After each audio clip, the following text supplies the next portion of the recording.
നമ്മളിപ്പോഴുള്ളത് മണിയൂർ ഗ്രാമത്തിലാണ്. മണിയൂർ ഗ്രാമത്തെക്കുറിച്ച് നമ്മൾ പറഞ്ഞു, ഇതൊരു നെയ്ത്ത് ഗ്രാമമാണ്. അപ്പോൾ ഈ നെയ്ത്ത് ഗ്രാമത്തിൻ്റെ പ്രത്യേകത ഇതൊരു കൈത്തറിയാണ്. പ്രഷർക്ക് കാണാം, മെഷീൻ ഒന്നുമല്ല, കൈകൊണ്ടാണ് ഈ അമ്മ ഇത് നെയ്തുകൊണ്ടിരിക്കുന്നത്. നമ്മൾ ബാലരാമപുരത്തൊക്കെ ഈ കൈത്തറി കണ്ടിട്ടുണ്ട്. ഇവിടെ ഇപ്പോൾ ഇങ്ങനെയുള്ള എത്ര കുടുംബം ഉണ്ടാവും? ഇവിടെ 200ഓളം കുടുംബങ്ങൾ ഇപ്പോൾ ചെയ്തു വരും. 200ഓളം കുടുംബങ്ങൾ. ചേച്ചി നമസ്കാരം. നമസ്കാരം. എന്താ ചേച്ചിയുടെ പേര്? ജാനകി. ജാനകി അമ്മ അല്ലേ? ഇതിപ്പോൾ എത്ര സമയം കൊണ്ട് എത്ര നെയ്യാൻ പറ്റും? ഇതിപ്പോൾ രാവിലെ തുടങ്ങിയതാണോ? അല്ല, രാവിലെ ഇപ്പം പണിക്കാരിലോട് നെയ്യുന്നില്ല. നെയ്യുന്നില്ല? ഇല്ല. പണിക്കാരുള്ളതുകൊണ്ട് ഉണ്ട്. ഉണ്ട് അല്ലേ? സമയം ഉണ്ടാവില്ല. ആണല്ലേ, സമയം ഉണ്ടാവില്ല. 4 മീറ്റർ നെയ്യാം. 4 മീറ്റർ. ഒരാൾ എത്ര പേര് തൊഴിലാളികളുണ്ടെങ്കിൽ? വീട്ടിലെ പണിയും കഴിഞ്ഞിട്ട് വീട്ടിലെ പണി കഴിഞ്ഞ് 4 മീറ്റർ ഒരു ദിവസം കൊണ്ട് എടുക്കാൻ പറ്റും അല്ലേ? ലാഭം ഉണ്ടോ? കാര്യമായിട്ട് ചെയ്യുന്ന പണിക്ക് ലാഭം കിട്ടുന്നില്ല അല്ലേ? ഇല്ല, കുറച്ച് ബുദ്ധിമുട്ടുണ്ട്. കൂലി കിട്ടുന്നില്ല. ഇപ്പൊ 5-8 മാസമായി കൂലി കിട്ടുന്നത്. 5-8 മാസമായിട്ട് കൂലിയും കിട്ടുന്നില്ല ഈ കൈത്തറി നെയ്ത്ത് തൊഴിലാളികൾക്ക് അല്ലേ? ഇത്രയും ബുദ്ധിമുട്ടുള്ളൊരു പണിയാണ്, അത് ഈ ചൂടത്ത് അല്ലേ? ഇവിടെ ഫാനില്ല, മറ്റു സൗകര്യങ്ങളൊന്നുമില്ല. അപ്പോൾ ഇങ്ങനെയാണ് മിക്കവാറും 200 കുടുംബത്തിലെയും അവസ്ഥ ഇങ്ങനെയൊക്കെ തന്നെയായിരിക്കും അല്ലേ? അപ്പോൾ ഇത് നെയ്യുന്നൊരു പ്രത്യേക രീതിയാണ്. ഈ നൂല് എവിടെ നിന്നാണ് കൊണ്ടുവരുന്നത്? കണ്ണൂരിൽ നിന്ന് നൂല് കൊണ്ടുവരുന്നു. ആ നൂല് ഇങ്ങനെ കണക്ട് ഇങ്ങനെ ആദ്യം നിങ്ങൾ കണക്ട് ചെയ്യുമോ നൂല്? ഒരുപാട് പ്രോസസ്. ഇത് നമുക്ക് കണ്ടാൽ മനസ്സിലാവൂല കേട്ടോ. ഈ നൂല് ഇവിടെ എത്തുമ്പോഴേക്ക് തുണിയായിട്ട് മാറും.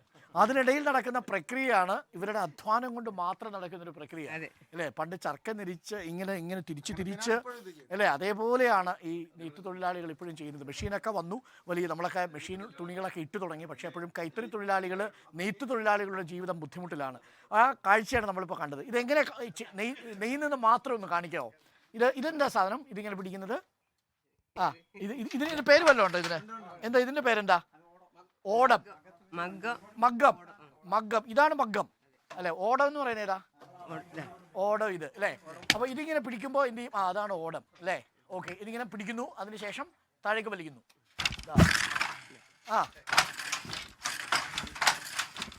വളരെ ഇഞ്ചായിട്ടാണ് വരിക അല്ലെ? വളരെ സാവധാനമാണ് ഇത് നെയ്ത് വരുന്നത്. ഇത് എളുപ്പമുള്ള നെയ്ത്താണ്. ഇത് സ്കൂൾ കുട്ടികൾക്കുള്ള സൗജന്യ യൂണിഫോമാണിത്. സർക്കാരിന്റെ സൗജന്യ യൂണിഫോം പദ്ധതി പ്രകാരം ഉത്പാദിപ്പിക്കുന്ന തുണിയാണ്. ഇവർ പറഞ്ഞത് വളരെ പ്രധാനപ്പെട്ട കാര്യമാണ്. കഴിഞ്ഞ 7 മാസമായിട്ട് അവർക്ക് 8 മാസമല്ല, കഴിഞ്ഞ ജൂൺ മാസം വരെയുള്ള കൂലിയാണ് ലഭിച്ചത്. ഇപ്പോൾ ഡിസംബർ മാസം വരെയുള്ള കൂലി ഇവരുടെ ബാങ്കിൽ ഇന്നോ നാളെയും എത്തും. 30 കോടി രൂപ സർക്കാർ ഇപ്പോൾ അനുവദിച്ചിട്ടുണ്ട്. അപ്പോൾ ഈ സൗജന്യ യൂണിഫോമിന്റെ പദ്ധതി വന്നപ്പോൾ കുറച്ച് നേട്ടം ഉണ്ടായോ? സർക്കാരിന്റെ ഈ സൗജന്യ യൂണിഫോം ഒക്കെ നെയ്യാനുള്ള അവസരം കിട്ടിയപ്പോൾ കുറച്ച് നേട്ടം ഉണ്ടായോ? കുറച്ച് നേട്ടം. ഇപ്പൊ ഇല്ല, ഒന്നുമില്ല. അങ്ങനെ ഒരു ബുദ്ധിമുട്ടുണ്ട്. അതൊക്കെ ഈ തെരഞ്ഞെടുപ്പ് ബാധിക്കുമോ? വേറെ വഴിയാക്കി കൊടുക്കണം. അപ്പോൾ അവര് അങ്ങനെ ഒരു അവസ്ഥയുണ്ട് അല്ലേ?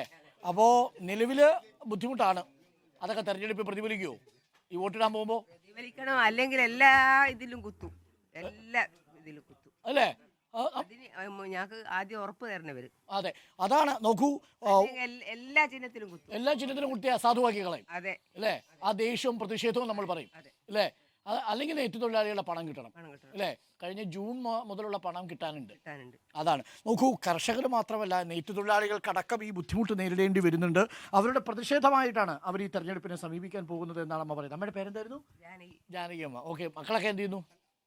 ഒരു മോള് മരിച്ചു. അവര് ഇതിൽ നെയ്ത്ത് തൊഴിലാളി തൊഴിൽ ചെയ്യുന്നുണ്ടല്ലോ. അപ്പൊ അമ്മയും തൊഴിലാളികളും മാത്രമേ ഉള്ളൂ അല്ലേ ഇവിടെ? ഓക്കെ. അപ്പം സന്തോഷം. മാസം വരെയുള്ള കൂലി കൊടുത്തു കഴിഞ്ഞു. ഡിസംബർ മാസം വരെയുള്ള കൂലി കൊടുത്തു കഴിഞ്ഞു. ബാക്കി പണം കൊടുക്കും. വിഷുവിനാണ് ബാക്കി കൊടുക്കും. അവർ പ്രതിഷേധത്തിലാണ്. കാരണം എന്ന് പറഞ്ഞാൽ ഇത് സർക്കാർ പദ്ധതിയാണ്. അതിനുള്ള കുറെ നൂലാമാലകളുണ്ട്. പക്ഷേ ഈ നൂലാമാലകളോളം വരില്ല. ഒരു വിഷയം കൂടിയുണ്ട്. ഇത് ഈ സാമ്പത്തിക വർഷം, അതായത് ഏപ്രിൽ മുതൽ കൊടുക്കേണ്ടുന്ന ബജറ്റിൽപ്പെട്ട പൈസയാണ്. നമുക്കത് അഡ്വാൻസ് ആണ് തരേണ്ടത്.